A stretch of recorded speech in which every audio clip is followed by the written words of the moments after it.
कहब मात्र 10 मिनट। क्या बात है, लेकिन रौरा इतना अच्छा बात बोले बेचारा के दबा देलू है। ई कोनो बात नहीं के बोल दबाई वाला कौन ना ना ऐसा कोनो बात। गीत संगीत में होला लोग का देखेला कि कौना गीत से मजा आवता कि ना का भाई।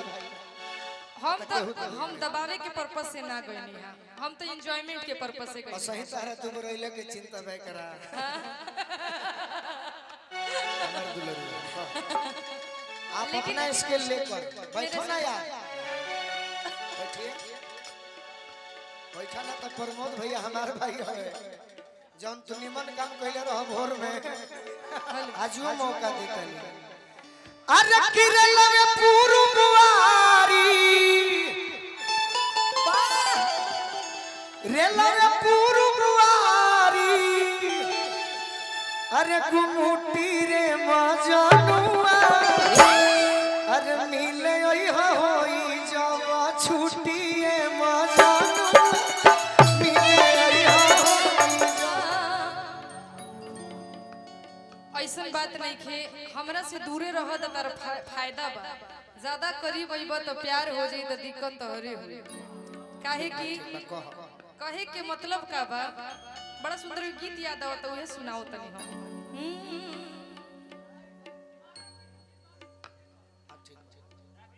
कि कोनो दिनवा शिकार हो जाइबा।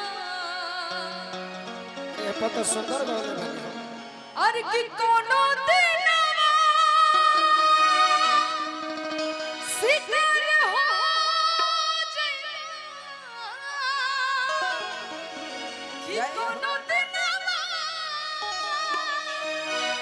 अरे शिकार हो जाइबा।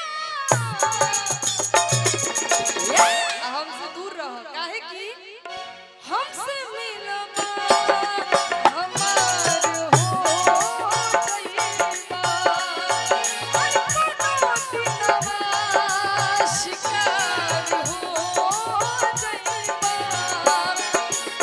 कोनो दिनवा शिकार हो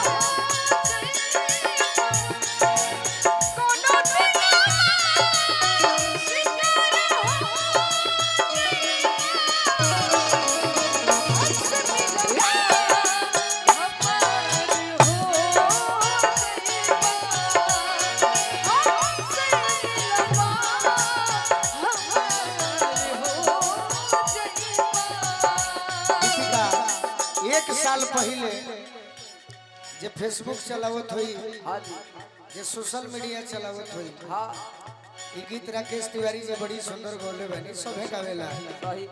लेकिन हम एक लाइन गौले रहनी स्टेज पर यूट्यूब वाले भाई के देन से यही लय पर शायद कोनो जिला ना हुई जे दीवाना ना सुनले हुए।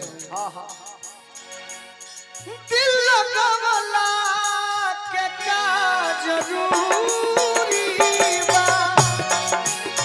दिल लगावला के का जरूरी बा दिल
धन्यवाद चुप तारा के धन्यवाद दिल कि कोनो गीत पूरा करेलु फिर उहे काम करबो नया एको अरे तू रुको ना उहे गीत गाई हम सुना बात हां पहले तो अपन का बात के पूछ बता सके चूस ना बुझे तो पूछो हां तो सुना अपन कहो जो दिल के ना छोड़ै ना सुनो लड़ल मतलब से दिल में करार कैसे कहीं तारा से प्यार नहीं खे अरे अपन को ना पगली तोरा था ना गीत बा सुना सुना रूप के कमरे जब झुलस